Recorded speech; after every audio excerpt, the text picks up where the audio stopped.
जय हिंद साथियों। तो हम मुगल वंश पढ़ रहे थे। मुगल वंश में बाबर को पढ़े, बाबर के बाद हुमायूं को पढ़े। अब हुमायूं के निर्वासन काल के बीच में सूर्यवंश की स्थापना किसने की थी? शेरशाह सूरी ने। किताबें सपनों को सजाती हैं, किताबों से बच्चों को जोड़ो, दिखावे में इधर उधर मत भटको, पढ़ाई की ओर अपना रुख मोड़ो। कहते हैं ना कि जिस मिट्टी की कोई पहचान नहीं होती उसकी तुम शान बढ़ा देते हो। तुम मेहनत करने वाले हो, पत्थर को भी भगवान बना देते हो। तो साथियों, किसी एक इंसान की मदद करने से दुनिया तो नहीं बदलने वाली, लेकिन जिस इंसान की मदद करोगे उसकी दुनिया जरूर बदल सकती है। तो साथियों, पढ़ेंगे शेरशाह सूरी के बारे में। शेरशाह सूरी ने सूर्यवंश की स्थापना की। 1540 से 1555 तक के बीच का शासनकाल रहा है शेरशाह सूरी का। तो सूर्यवंश की संस्थापक अफगान वंशी, सूर्यवंश का संस्थापक अफगान वंशी शेरशाह सूरी, जिसके बचपन का नाम था फरीद खां। बचपन का नाम क्या था? फरीद खां। तो शेरशाह सूरी, देखो इसके जन्म में विवाद है, मतलब कि जन्म में डाउट है। अफगान वंशी शेरशाह सूरी, डॉक्टर के.आर. कानूनगो के अनुसार शेरशाह का जन्म, डॉक्टर के.आर. कानूनगो के अनुसार शेरशाह का जन्म हरियाणा प्रांत के नारनौल नामक स्थान पर 1486 ईस्वी में हुआ। कब हुआ? 1486 ईस्वी में। जबकि परमात्मा शरण के अनुसार 1472 ईस्वी में जन्म माना जाता है। कुछ लोग कहते हैं कि 1486 में और 1472 में, यानी कि डाउट है जन्म में। ठीक, अब देखो, उसके बाद शेरशाह के बचपन का नाम था फरीद खां। शेरशाह के बचपन का नाम क्या था? फरीद खां। उसके बाद पिता हसन खां, इसके पिता का नाम था हसन खां। तो एक बार क्या होता है, पिताजी से नाराज होकर के ये चला जाता है जौनपुर। कहाँ चला जाता है? जौनपुर। इसके पिताजी जो हसन खां थे, क्या थे? हसन खां। इसके पिताजी जो हसन खां थे, तो ये क्या थे? ये थे जमींदार। कहाँ के जमींदार थे? जो सासाराम के जमींदार थे। क्या थे? सासाराम के जमींदार थे। तो साथियों, देखेंगे पिताजी से एक बार ये नाराज होकर के जौनपुर चला जाता है, वहीं शिक्षा ग्रहण करता है, वहीं पढ़ाई लिखाई करता है। फिर वहाँ से आने के बाद जब इसके 1494 में पिता से नाराज होकर के जौनपुर चला जाता है। कब जाता है? 1494 में। उसके बाद 1520 ईस्वी में पिताजी की इसकी मृत्यु हो जाती है। तो इसके पिताजी हसन खां की मृत्यु हो जाती है। तो गद्दी का मालिक कौन बनेगा? शेरशाह सूरी। तो पिता की गद्दी का मालिक हो गया। अब पारिवारिक विवाद के कारण, जब परिवार में विवाद चल रहा तो इसने राजपाट छोड़ करके चला गया बिहार के बहार खान लोहानी के पास। किसके पास गया? बहार खान लोहानी। ये दक्षिण बिहार के सूबेदार थे। क्या थे? दक्षिण बिहार के सूबेदार बहार खान लोहानी के यहाँ नौकरी करने चला जाता है। बहार खान लोहानी जो थे, बहार खान लोहानी ने भी शेर खां को स्वागत किया और अपने अल्पवयस्क पुत्र जलाल का संरक्षक नियुक्त कर दिया। क्या नियुक्त कर दिया? जलाल का संरक्षक नियुक्त कर दिया। फिर ये बहार खान लोहानी के साथ एक बार शिकार यात्रा पर गया, शिकार करने जंगल में। तो इसने एक शेर का वध कर दिया। इस कारण बहार खान लोहानी ने इसे शेर खां की उपाधि दी। यानी जो जलाल खां था वो किसकी उपाधि से जाना गया? शेर खां से जाना गया। अब इसने शेर का वध किया, इस कारण जिसका नाम क्या पड़ गया? शेर खां। तो बहार खान लोहानी ने इसे शेर खां की उपाधि दी। खान लोहानी ने इसे कौन सी उपाधि दी थी? शेर खां की उपाधि दी। अब देखो, ये जब मोहम्मद शाह के नाम, जो बहार खान लोहानी था वो बाद में मोहम्मद शाह के नाम से जाना गया। क्या जाना गया? मोहम्मद शाह के नाम से अपने को दक्षिण बिहार का स्वतंत्र शासक घोषित कर लिया। जो बहार खान लोहानी था वो मोहम्मद शाह के नाम से स्वयं को दक्षिण बिहार का स्वतंत्र शासक घोषित कर लिया कि हम अब स्वतंत्र शासक हैं और कहाँ के, बिहार साइड के, दक्षिण बिहार के। तो ये जो बहार खान लोहानी था उसने अपना नाम क्या रखा, मोहम्मद शाह के नाम से शासक बना। लोहानी सरदारों के षड्यंत्र से, जब लोहानी जो सरदार लोग थे उनके षड्यंत्र से कौन, शेर खां परेशान हो गया, तो उसने बहार खान लोहानी मोहम्मद शाह के यहाँ क्या किया, नौकरी छोड़ दिया। नौकरी छोड़ करके ये बाबर के पास चला जाता है। किसके पास जाता है साथियों, बाबर के पास। तो ये शेर शाह सूरी के यहाँ बिहार पे नौकरी छोड़ता है और बाबर की सेना में क्या होता है, शामिल हो जाता है। तो बाबर ने चंदेरी का युद्ध लड़ा था ना भाई, पानीपत का प्रथम युद्ध, पानीपत के बाद खानवा, फिर चंदेरी, फिर घाघरा का युद्ध लड़ा बाबर ने। तो जो चंदेरी का युद्ध बाबर ने लड़ा, तो बाबर की सेना में शामिल रहा शेर शाह सूरी, और बाबर कोई जो ये महत्वाकांक्षी अफगान वंशी था ये। तो बाबर ने क्या कहा कि जो चंदेरी के युद्ध में इसकी सेवाएं थी शेर शाह सूरी की, काफ़ी लाभदायक सिद्ध हुई और चंदेरी का युद्ध बाबर ने जीत लिया। तो युद्ध जीतने के बाद इसने क्या किया, जो कि हुमायूं था उसी का पुत्र था बाबर का, तो इसने कहा कि शेर शाह सूरी पर नज़र रखना, एक काफ़ी चालाक आदमी है और इसके माथे पर मुझे राजत्व के लक्षण दिखाई देते, मतलब इसके माथे पर मुझे राजा बनने के लक्षण दिखाई देते हैं। किसने कहा, बाबर ने अपने पुत्र हुमायूं को शेर शाह सूरी से सतर्क रहने की सलाह दी। तो अब देखेंगे साथियों, ये क्या किया, शेर शाह सूरी बिहार पर नौकरी छोड़ता है बहार खान लोहानी के पास, बाबर की सेना में आकर के शामिल हो जाता है, बाबर की सेना में युद्ध करता है, बाबर की तरफ से युद्ध करता है और चंदेरी के युद्ध जीत जाते हैं। इसने क्या किया, कम से कम मुगल सेना में 15 महीने नौकरी की, मुगल सेना में 15 महीने नौकरी की, सभी चीज़ों को जाना, बहुत विधिवत सारी चीज़ों को जाना।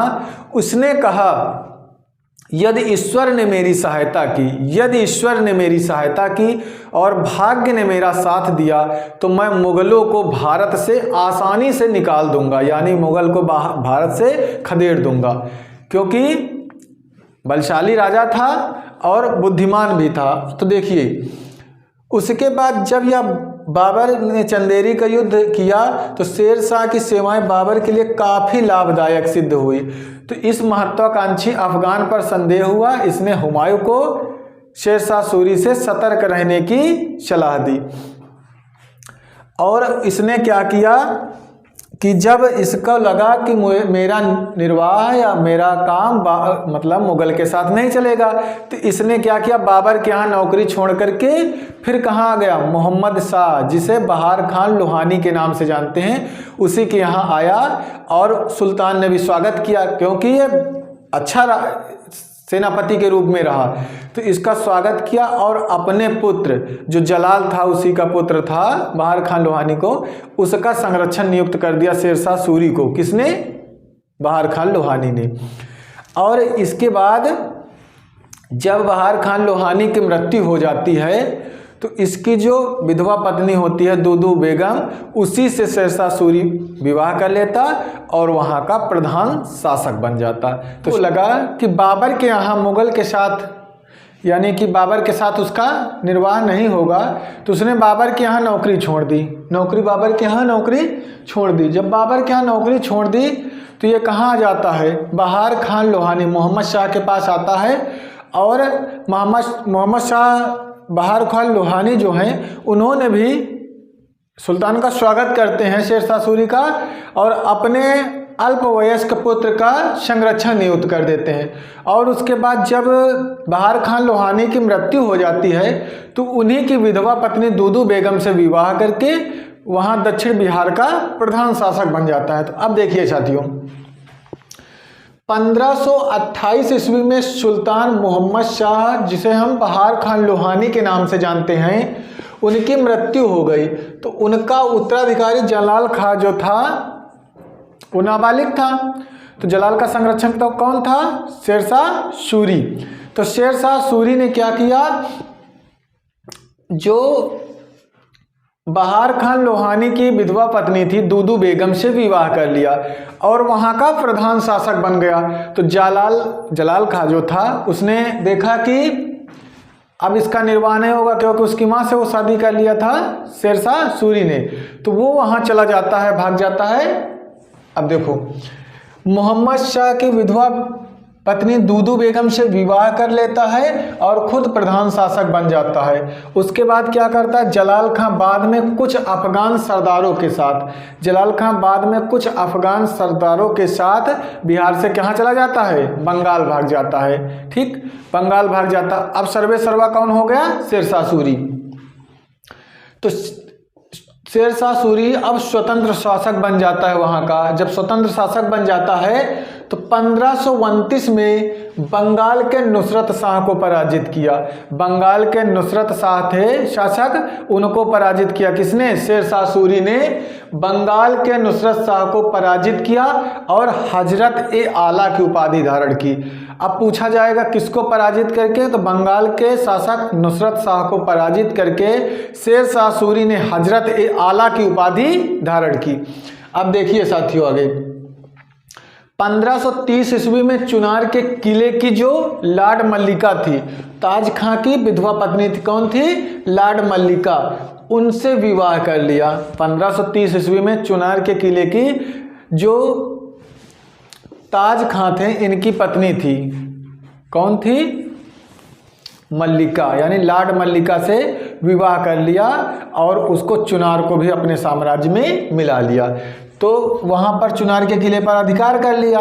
अब देखो इसमें क्या हुआ, हुमायूं ने चुनार पर आक्रमण किया। हुमायूं ने क्या किया, चुनार पर जब आक्रमण किया तो चुनार का प्रथम घेरा 1532 में, चुनार के किले को कौन, अब चुनार का किला किसके अधीन है, शेरशाह सूरी के। हुमायूं ने 4 महीने तक किले को घेरे रखा चारों तरफ से। जब भाई सारी चीज़ के राशन सप्लाई शस्त्र हथियार सब समाप्त हो जाएंगे, 4 महीने के बाद शेरशाह सूरी और हुमायूं के बीच समझौता हो जाता है, एक संधि हो जाती है दोनों के मध्य। देखिए साथियों, जब हुमायूं जीत नहीं पाया तो संधि कर ली दोनों ने। अब चुनार का द्वितीय अभियान 1537 ईस्वी में, 37 में क्या किया, चुनार का द्वितीय अभियान किया, किसने, हुमायूं ने। लेकिन शेर खां ने 1537 पर बंगाल पर आक्रमण कर देता है। 1537 में शेरशाह सूरी जो है वो बंगाल पर आक्रमण कर देता है और इधर हुमायूं क्या करता है, जो वहाँ का शासक था, देखो द्वितीय अभियान कब हुआ, चुनार का 1537 में, और शेर खां ने बंगाल पर आक्रमण कर दिया। तो बंगाल पर आक्रमण किसने किया, शेरशाह सूरी ने, और हुमायूं ने क्या किया, चुनार पर चढ़ाई कर दिया। तो जो बंगाल का शासक था गयासुद्दीन महमूद शाह, इसने हुमायूं से मदद मांगी कि हमारी मदद कर दो, शेरशाह सूरी बंगाल पर आक्रमण किया। तब हुमायूं ने सहायता देने से मना कर दिया, मतलब सहायता ही नहीं की। अब हुमायूं ने सोचा कि उनकी सहायता करने से अच्छा है कि मैं चुनार पर आक्रमण करता हूं और मैं चुनार को अपने कब्जे में ले लेता हूं, क्योंकि शेरशाह सूरी ने गयासुद्दीन महमूद शाह को भगा दिया था वहां से। तो देखिए हुमायूं से मांगा, लेकिन हुमायूं ने सहायता नहीं की। तो हुमायूं ने शेरशाह के चुनार पर आक्रमण किया, 6 माह घेरे को बाद किले को जीत लिया। 6 माह घेरे रहा किले को चारों तरफ से, और जो शेरशाह सूरी का चुनार का किला था उसको हुमायूं ने जीत लिया। हुमायूं चुनार से आगे बढ़कर बंगाल पर भी अधिकार कर लिया। जैसे जो गयासुद्दीन महमूद शाह से बंगाल किसने जीता था, शेरशाह सूरी ने, तो ये चुनार के किले को हुमायूं पहले जीतता है शेरशाह सूरी से, और उसके बाद शेरशाह सूरी से बंगाल पर भी अधिकार कर लेता है। किस पर आक्रमण कर लेता है, बंगाल पर। अब चौसा का युद्ध आता है 1539 में शेरशाह सूरी और हुमायूं के बीच। तो हुमायूं चौसा के युद्ध में क्या करता है, शेरशाह सूरी पर हुमायूं आक्रमण करता है 1539 में चौसा के युद्ध में। ठीक, तो ये क्या करता है, शेरशाह सूरी मजबूत हो चुका होता है, तो इसने हुमायूं पर आक्रमण किया। तो बिहार की नदियां बारिश के सीजन में उफान पर रहती, तो वहाँ की जलवायु, वहाँ का भौगोलिक स्थिति का पता तो था ना हुमायूं को, और वो बिहार का शासक था शेरशाह सूरी, उसको सारी चीज़ें पता थी। तो ये इसके जो सैनिक थे हुमायूं के, गंगा एवं कर्मनाशा नदी में डूब गए काफ़ी सैनिक। तो हुमायूं भी क्या किया, घोड़े सहित नदी में कूदा दिया। तो वहाँ क्या था, डूबने लगा। तो एक निजाम नाम का भिश्ती था जो नाव चलाने वाला, उसने क्या किया, हुमायूं को बचा लिया। और उसे नहीं पता था कि ये कौन था, बाद में पता लगा कि हुमायूं को किसने बचाया, निजाम नाम के भिश्ती ने बचा लिया, नाव चलाने वाले ने। अब शेर खां ने चौसा का युद्ध जीत लिया 1539 में। तो शेर खां ने शेर शाह की उपाधि धारण की। किसकी उपाधि धारण की, शेर शाह की। तो शेर खां पूछा जाएगा, शेर शाह सूरी ने किस उपाधि में, मतलब किस युद्ध के बाद शेर शाह सूरी की उपाधि धारण की। तो चौसा के युद्ध 1539 में शेर खां ने शेर शाह की उपाधि धारण की। अब इसके अगले साल 1540 में क्या करता है, हुमायूं जा रहा होता है और बिलग्राम और कन्नौज के पास, बिलग्राम या कन्नौज का युद्ध 1540 में शेर शाह सूरी ने हुमायूं को फिर एक बार घेर लिया और घेर करके आक्रमण किया और बुरी तरह पराजित कर दिया। किसको, हुमायूं को। और उसके बाद शेर शाह सूरी ने सूर वंश की स्थापना कर दी। किस वंश की, सूर वंश की। हुमायूं को हरा करके किस युद्ध में, पहले 1539 में चौसा का युद्ध हराया जिसमें हुमायूं की सेना गंगा एवं कर्मनाशा नदी में डूब गए। उसके बाद बिलग्राम का युद्ध, बिलग्राम में कन्नौज के युद्ध 1540 में शेर शाह सूरी ने जीता। दिल्ली और आगरा पर शेर शाह सूरी का कब्जा हो गया और सूर वंश की स्थापना कर दी। तो ये थी बिलग्राम और कन्नौज का युद्ध 1540 में जीत करके हुमायूं को निर्वासन काल के लिए भगा दिया। तो साथियों अब देखेंगे हम कि 1540 के बाद क्या हुआ। 1541 ईस्वी में बंगाल का एक गवर्नर था खिज्र खां। बंगाल का गवर्नर कौन था, खिज्र खां। के विद्रोह को किसने दबाया, शेर शाह सूरी ने। 1541 ईस्वी में, 1540 में शेर शाह सूरी ने हुमायूं को हराया। 1541 ईस्वी में खिज्र खां के विद्रोह को शेर शाह सूरी ने दबाया। तो अब साथियों देखेंगे इसके मालवा विजय। मालवा गुजरात के शायद का क्षेत्र है। मालवा विजय 1542 ईस्वी में, यहाँ मालवा का शासक था मल्लू खां। मालवा का शासक कौन था, मल्लू खां, जिसे हम कादिर शाह के नाम से जानते हैं। किसके नाम से जानते हैं, कादिर शाह। ये मालवा का शासक था 1542 ईस्वी में। कादिर शाह शासक था और राजधानी क्या थी कादिर शाह की, मालवा की, उज्जैनी। इसको शेर शाह के साथ संधि कर ली। जब युद्ध की स्थिति ऐसी बनी, जीत हार की, काफ़ी दिन लंबा युद्ध चला, तो क्या हुआ कि शेर शाह के साथ संधि कर ली। अब संधि हो गई इसमें। फिर उसके बाद रायसीना विजय, अगले साल 1543 में इसने क्या किया, रायसीना पर विजय की। अब देखो यहाँ रायसीना का शासक था पूरनमल चौहान। कौन था रायसीना का शासक, पूरनमल चौहान था शासक। कौन था साथियों, पूरनमल चौहान शासक था।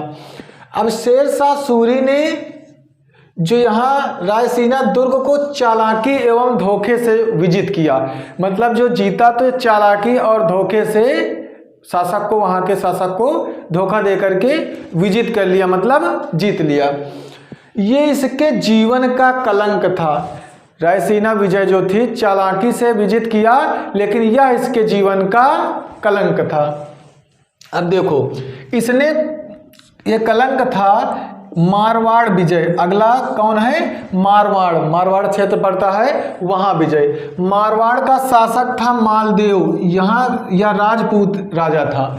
मारवाड़ विजय, शासक कौन था, मालदेव। यह राजपूतों के शौर्य से इतना प्रभावित हुआ, इसने कहा मैं मुट्ठी भर बाजरे के लिए, कहावत है कि मैं मुट्ठी भर बाजरे के लिए प्रायः हिंदुस्तान को खो सकता था। मतलब इसके शौर्य से जो मालदेव शासक थे मारवाड़ के, इनके मतलब तौर तरीके, युद्ध की स्थिति से देख करके शेर शाह सूरी ने कहा मैं मुट्ठी भर बाजरे के लिए, मतलब मारवाड़ का थोड़े से क्षेत्र के लिए मैं प्रायः दिल्ली और आगरा का क्षेत्र खो सकता था। इतना बलशाली ये लोग थे, इतने इनके शौर्य से प्रभावित हुआ। अब देखिए आगे साथियों, कलिंजर विजय। कलिंजर विजय, कलिंजर का शासक कौन था, 1544 में कलिंजर विजय किया, कलिंजर पर अभियान किया। कलिंजर का किला बहुत मजबूत किला था। जब यह किले को विजित नहीं कर पाया 1544 में, यहाँ का शासक था कीर्ति सिंह। कलिंजर विजय, अब कलिंजर में क्या किया, जब ये विजित नहीं कर पाया, कलिंजर के किलों को जीत नहीं पाया, या इसने क्या किया, किले का जो दीवारें थी उसको तोड़ नहीं पाया, तो इसने कहा गोला और बारूद से किले की दीवारों को उड़ा दो। तो आग्नेय नामक एक अस्त्र चलता था, तो उक्का नामक आग्नेय अस्त्र, उससे गोला तोप के गोले छोड़े जाते थे दीवार के पास। तो इसने एक गोला जब छुड़वाया तो इसके पास जो बारूद का सामान रखा था उसी के पास ये बैठा था। तो वहाँ से जब उक्का नामक आग्नेय अस्त्र था, इसने क्या किया, गोला और बारूद से उड़ा देने की आज्ञा दी। किसको, ये जो कलिंजर का किला था। तो 1544 में इसने किले को उड़ा देने की आज्ञा दी, लेकिन जैसे आग्नेय अस्त्र का गोला निकला उक्का नामक आग्नेय अस्त्र से, तो गोला दीवार से टकरा करके पुनः जहाँ पर मटेरियल रखा था, जहाँ पे शस्त्र वगैरह रखे थे, तो वहीं पर आकर के फट गया। तो उससे क्या हुआ, शेर शाह सूरी आधे से ज़्यादा जल गया था। लेकिन जल तो गया था, हल्का हल्का इसके अंदर जान थी, लेकिन इसने कहा कि कुछ भी हो इस किले को जीतना है। ये जीतने का समाचार सुन चुका था, मतलब इसने सुन चुका अपने मौत के समय, मतलब अपने अंतिम समय में ये किले की जीत के समाचार सुन चुका था। उसके बाद शेर शाह सूरी की मृत्यु हो जाती है, सूरवंश समाप्त हो जाता है। और इसके बाद जैसे फिर क्या होता है कि हुमायूं का निर्वासन काल खत्म हो जाता है। हुमायूं आता है, हुमायूं जब दीवार गोले को बारूद से उड़ा देने, अब देखो शेर शाह सूरी के पहले उत्तराधिकारी देख लो, ठीक। फिर शेर शाह सूरी के उत्तराधिकारी के इसके दो पुत्र थे, आदिल खां और जलाल खां। कौन थे, आदिल खां और जलाल खां। तो इसका छोटा पुत्र जो जलाल खां था, इस्लाम शाह के नाम से राज सिंहासन पर बैठा, ठीक। 1543 से 1553 तक जलाल खां रहा। तो देखो इधर शेर शाह सूरी की मृत्यु के बाद उसका छोटा पुत्र जलाल खां इस्लाम शाह के नाम से राज सिंहासन पर बैठा। राज सिंहासन पर कौन बैठा, जलाल खां इस्लाम शाह के नाम से बैठा। फिर देखो इसकी इस्लाम शाह की मृत्यु हो जाती, जलाल खां की कुछ दिन बाद मृत्यु हो जाती। तो मृत्यु होने के बाद इसका जो पुत्र होता है ना, इसका पुत्र होता है इस्लाम शाह का अवयस्क पुत्र होता है, छोटी उम्र का पुत्र होता है फिरोज खां राजगद्दी पर बैठता। फिरोज शाह राजगद्दी पर बैठता, लेकिन 3 दिन बाद इसी के मामा, फिरोज शाह के मामा मुबारिज खां ने इसको मरवा देते हैं, ठीक है, मरवा देते हैं। भैया जब मरवा दिए तो क्या करोगे, स्वयं मरवा करके स्वयं आदिल शाह की उपाधि से राज सिंहासन पर बैठा। मतलब जलाल जो था, ये जलाल खां इस्लाम शाह के नाम से राज सिंहासन पर बैठा। कुछ दिन बाद जब इसकी मृत्यु हो गई तो इसका अवयस्क पुत्र फिरोज खां राजगद्दी पर बैठा। फिरोज खां जब बैठा तो 3 दिन बाद इसी के मामा मुबारिज खां ने इसको मरवा करके अब स्वयं आदिल शाह की उपाधि से राज सिंहासन पर बैठे और चुनार को राजधानी बनाया। किसको बनाया, चुनार को। अब देखिए साथियों, इस्लाम खां शूर ने आक्रमण कर दिल्ली व आगरा पर अधिकार कर लिया। यानी जो आदिल शाह बैठा इस पर आक्रमण किसने किया, इस्लाम खां शूर ने आक्रमण किया। इस्लाम खां शूर ने किस पर आक्रमण किया, दिल्ली और आगरा पर आक्रमण करके कब्जा कर लिया ना, अधिकार कर लिया। और इब्राहिम शाह की उपाधि धारण की। देखो इस्लाम खां शूर ने इब्राहिम शाह की उपाधि धारण की। उपाधियां देख लेना साथियों, पेपर में पूछी जाती हैं। इब्राहिम शाह की उपाधि धारण की। अब आगे देखिए साथियों, छोटे छोटे शासक है, कुछ कुछ दिन के लिए बने। इब्राहिम खां शूर पर, जो इब्राहिम खां शूर थे ना, उन पर पंजाब के सूबेदार अहमद खां ने आक्रमण किया। अहमद खां ने आक्रमण करके कब्जा कर लिया। अहमद खां ने आक्रमण करके क्या किया, कब्जा कर लिया। पंजाब के सूबेदार थे। फिर उसके बाद जब इन आक्रमण करके दिल्ली और आगरा पर कब्जा कर लिया, तो ये जो पंजाब के सूबेदार अहमद खां थे, पंजाब के सूबेदार अहमद खां थे, इन्होंने क्या किया, सिकंदर शाह की उपाधि धारण की। किसकी उपाधि धारण की? सिकंदर शाह की। तो अब छोटे छोटे शासक का काम समाप्त। अब आते हैं कौन? हुमायूं आ जाएंगे और अपना कमान संभाल लेंगे। तो सरहिंद का युद्ध मोस्ट इंपॉर्टेंट है। 1555 ईस्वी में सरहिंद के युद्ध में हुमायूं ने, यही सिकंदर शाह जो अहमद खां थे, ये सिकंदर शाह की उपाधि धारण किए थे ना, इनको हरा करके दिल्ली और आगरा पर हुमायूं का कब्जा हो जाता। किस युद्ध में? पूछा जाएगा किस युद्ध में हुमायूं को पुनः मुगल काल मिला, मतलब वापस अपनी सत्ता मिली? सरहिंद का युद्ध 1555 ईस्वी में। और एक ही साल जिए हुमायूं। उसके बाद 1556 में दीन पनाह भवन पुस्तकालय की सीढ़ियों से गिर करके उनकी मृत्यु हो गई। और देखो अब इन्होंने मुगल वंश की नींव रख दी। किसने? हुमायूं ने, क्योंकि हुमायूं का निर्वासन काल अभी तक चल रहा था, शेरशाह सूरी का शासन काल आ गया था। वैसे तो मुगल वंश की अगर नींव पूछी जाए तो बाबर के बाद हुमायूं, और हुमायूं के बाद अब फिर शेरशाह सूरी सूरवंश की स्थापना की। फिर अकबर को पढ़ेंगे, जहांगीर को पढ़ेंगे, शाहजहां, औरंगजेब, फिर उत्तर मुगल काल, फिर मुगल वंश समाप्त। जैसे हम दिल्ली सल्तनत को पढ़े, गुलाम वंश, खिलजी वंश, तुगलक वंश, सैयद वंश, लोधी वंश। साथियों, अपनी मेहनत को बेहतर बनाना है। मेहनत के ही दम से सब कुछ हो सकता है। अगर जिंदगी का कुछ भी करना है तो सिर्फ एक है कि मेहनत। जहाँ पर आपकी किस्मत ना साथ दे वहाँ पर आपको मेहनत करने की ज़रूरत है। भरोसा अगर खुदा पर है तो जो लिखा है वही मिलेगा। भरोसा अगर खुद पर है तो खुदा भी वही लिखेगा जो आप चाहोगे। सपने उन्हीं के सच होते हैं जिनके सपनों में जान होती है। पंखों से कुछ नहीं होता है, हौसलों से उड़ान होती है। जिंदगी में कभी हार मत मानना, आने वाला कल इससे बेहतर होगा। मेहनत इतनी करो कि रास्ते की सारी रुकावटें टूटकर बिखर जाएं। तो देखिए साथियों, शेरशाह सूरी ने भूमि माप के लिए गज ए सिकंदरी पैमाना लाए थे। शेरशाह सूरी ने गज ए सिकंदरी, ग्रांड ट्रंक रोड की निर्माण भी करवाया था। किसने? शेरशाह सूरी ने। ये कोलकाता से पेशावर तक थी। ठीक। अब पूछा जाएगा शेरशाह सूरी का मकबरा कहाँ? तो सासाराम बिहार में। अब इसके बाद हम साथियों पढ़ेंगे अकबर के बारे में पढ़ेंगे। तो